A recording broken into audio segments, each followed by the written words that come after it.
నమస్తే INB news కి స్వాగతం. ఘట్టమ్మ తల్లిని దర్శించుకున్న రాష్ట్ర పంచాయతీరాజ్ గ్రామీణాభివృద్ధి శ్రీ శిశు సంక్షేమ శాఖల మంత్రి డాక్టర్ దన్సరి అనసూయ సీతక్క. మంత్రి సీతక్క మాట్లాడుతూ మేడారం సమ్మక్క సారలమ్మ జాతర విజయవంతం చేసిన ప్రతి ఒక్క డిపార్ట్మెంట్ అధికారులకు, మీడియా ప్రతినిధులకు ప్రతి ఒక్కరికి పేరు పేరున ప్రత్యేక ధన్యవాదాలు.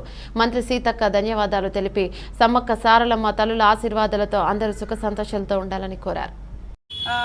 ఎట్లా అసలు అది నేను ముందు నుంచి కూడా చెప్పేది, వాళ్ళు 2 సంవత్సరాలు అడవులలో ఉండి ప్రకృతి శక్తిని అంతా కూడగట్టుకొని ఈ 4 రోజులు ప్రజలందరికీ ఇచ్చేసి మళ్ళీ ఉట్టి చేతులతోటే పోతున్నారు.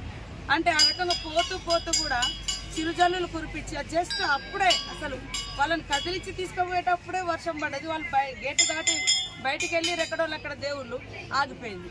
అసలు విచిత్రమా ఏంది అనేది నాకు అంతుపట్టని ప్రశ్న.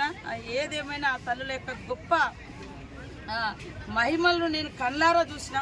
మనకు ప్రతి సంవత్సరం, ప్రతి 2 సంవత్సరాలకు ఒకసారి దేవతలు వచ్చినప్పుడు లేదా జాతర జరిగేటప్పుడు వర్షం కురవడం అనేది కామన్.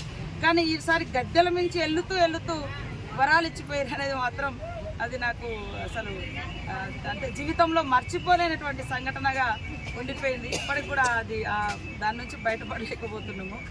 ఏది ఏమైనా కష్టపడ్డటువంటి ప్రతి ఒక్కరికి, జాతరను విజయవంతం చేయడం కోసం కృషి చేసినటువంటి ప్రతి ఐఏఎస్, ఐపీఎస్ నుంచి అటెండర్ వరకు, హోంగార్డ్ వరకు, అన్ని శాఖల అధికారులకు, ఎస్సీలు, డిఈల నుంచి కింది స్థాయి అధికారుల వరకు, అదేవిధంగా మరి స్టాఫ్ రిపోర్ట్ నుంచి మీ యాజమాన్యాల నుంచి గ్రౌండ్లో ఉన్నటువంటి ప్రతి రిపోర్టర్కు, అందరికీ, పూజారులకు, వాళ్ళ పిల్లలకు పేరు పేరున హృదయపూర్వక నమస్కారాలు.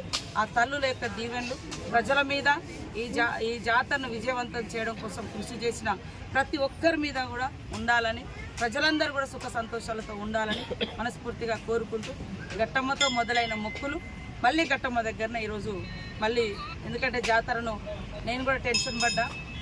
అంటే సింగిల్గా మేము కానీ, ఇక్కడ జిల్లా యంత్రాంగం కానీ, ఇక్కడ ఉన్నటువంటి వాళ్ళ మన ములుగు జిల్లా యంత్రాంగం కూడా 2 నెలల నుంచి కష్టపడ్డారు. వారందరికీ కూడా ప్రత్యేక ధన్యవాదాలు. కాబట్టి చాలా సంతోషం. మీ అందరి సహకారం, ఆ తల్లుల దీవెనలు మర్చిపోలేదని తెలియజేస్తూ అందరికీ నమస్కారం.